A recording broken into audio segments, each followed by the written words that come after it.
Good day, everyone. Today we will discuss the different philosophical perspective about the self. Throughout history, philosophers have tried to explain what makes us who we are, and each offered a unique point of view.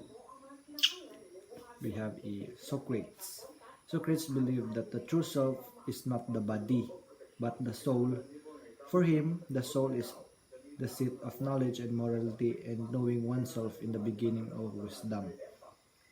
Plato. Plato, his student, explained the self as composed of body and soul. He believed the soul is immortal and belongs to the world of ideas, while the body is temporary belong to the material world.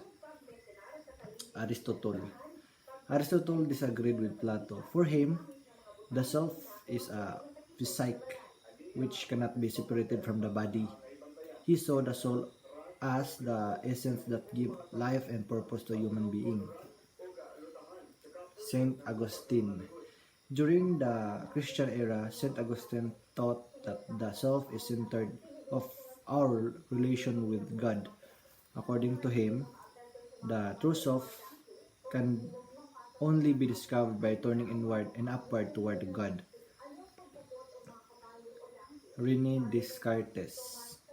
In a modern philosophy, Descartes declared, I think, therefore I am. He defined the self as a thinking thing. The mind is separate from the body, but it was truly defines our existence.